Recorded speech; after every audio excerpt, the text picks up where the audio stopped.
नमस्कार प्रिय मित्रों, आज से हम जो है छंद की श्रृंखला शुरू कर रहे हैं और जान ही रहे हैं कि आपके जो ग्रंथ हैं संस्कृत साहित्य में उनमें छंद की क्या भूमिका है। उसी कड़ी में आज हम जो है छंद शास्त्र का दूसरा भाग स्टार्ट करने वाले हैं। जैसा कि आप जानते हैं कि छंद जो है दो होते हैं, दो कैटेगरी यानी छंदों के दो भेद होते हैं।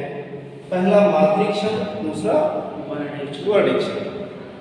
तो मात्रिक छंद को हम पहले जान लेते हैं, जो वेदों में प्राप्त होते हैं, वैदिक छंद कहे जाते हैं। वर्णिक छंद जो है वो लौकिक छंद कहे जाते हैं।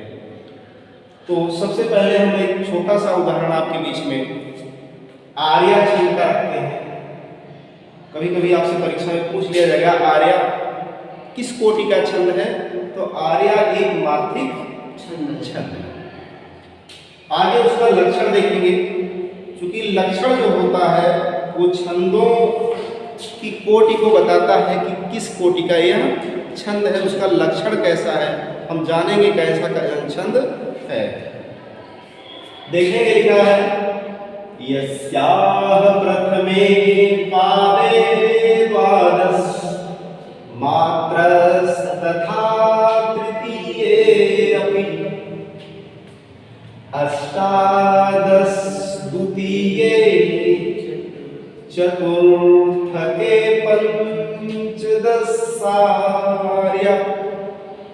कहने का अभिप्राय है कि यस्याह प्रथमे पादे द्वादश, यानी जैसे छंद में 4 चरण होते हैं, तो पहले चरण में और मात्रस तथा तृतीये अपि, यानी पहले चरण में प्रथम पादे और तृतीय यानी तृतीय पाद में यानी तीसरे चरण में, यानी आर्या छंद वहां होता है यानी जिस छंद के प्रथम चरण में और तृतीय चरण में, प्रथम पाद में तृतीय पाद में कितने वर्ण हो, द्वादश यानी 12। और देखिए अष्टादश द्वितीय यानी द्वितीय पाद में कितने हो, अष्टदश यानी 18। चतुर्थ के पंचदश आर्या, और चौथे पाद में यानी चौथे चरण में पंचदश यानी 15 वर्ण आते हैं, वहीं पर आर्या छंद होता है। ठीक बच्चों, जैसा कि हिंदी में भी मैंने स्पष्ट कर दिया है, जिसके प्रथम तथा तृतीय पाद में 12 मात्राएं, द्वितीय पाद में 18 मात्राएं, चतुर्थ पाद में 15 मात्राएं होती हैं, वहां पे आर्या छंद होता है। अब एक बहुत सा प्यारा उदाहरण है, आप देखेंगे यह अभिज्ञान शाकुंतलम का पहले अंक का है। अभिज्ञान शाकुंतलम के पहले अंक का आधार है। जब नटी के पश्चात जो है मंच पे आती है तो गाती है कि शुभग सलिलौका पाटल संसर्ग सुरभिवनवाता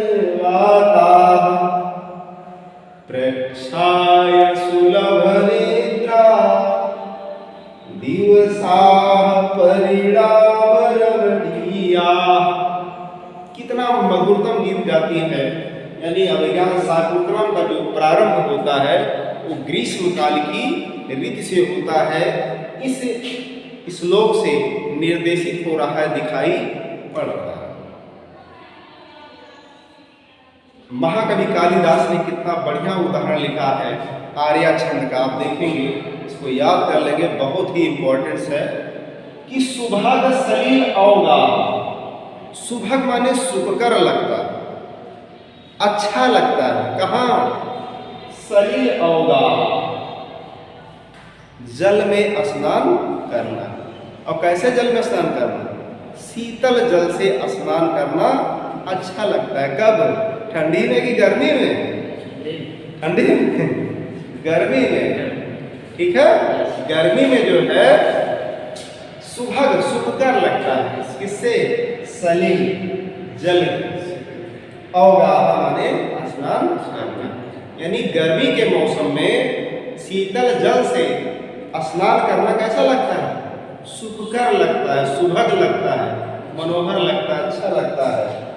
और पाटल संसर्ग सुरभिमन वाता, पाटल संसर्ग सुरभिमन वाता, पाटलों के संसर्ग में, गुलाबों के संसर्ग से, समीपता से सुरभिमन वाता, वनवाताः सुरभ, वनवाताः सुरभ, यानी वन की जो वायु है वो क्या हो जाती है? सुरभ हो जाती है, ताजी हो जाती है, खुशबूदार हो जाती है, ठीक है। प्रक्षाय सुलभ निद्रा, प्रक्षाय, प्रक्षाय मीन्स सघन छाया में, सघन छाया में, यानी सघन छाया की आवश्यकता कब पड़ती है? जब सूर्य में बहुत ताप होता है, उष्मा होती है, गर्मी होती है, तो लोग कहते हैं पेड़ के सहारे चला जाए, पेड़ की छांव में चला जाए। तो यही प्रक्षाय, प्रक्षाय यानी सघन छाया में, और सघन छाया कहाँ होती? जहाँ पे बड़े बड़े पेड़ होंगे, ठीक है। सुलभ निद्रा, वहाँ आसानी से निद्रा आ जाती है। सघन छाया में चले जाएंगे, अगर थके रहेंगे तो निद्रा आपको आसानी से आ जाएगी। और दिवसा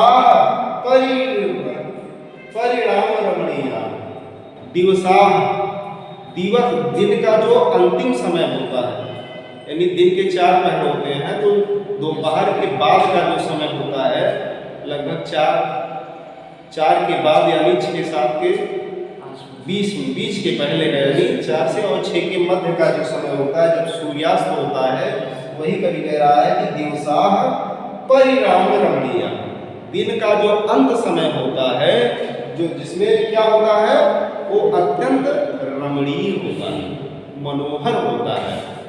इस प्रकार से आप देखेंगे, ये उदाहरण आप याद कर लेंगे, चूंकि अभिज्ञान शाकुंतलम में भी आपको मिलेगा कि सुभग सलिल अवगाह, सुभग सलिल अवगाह, पाटल संसर्ग सुरभिमन वाता, प्रक्षाय सुलभ नेत्रा, दिवसा परिणाम रमणीया। ठीक है, चलते हैं, ठीक है।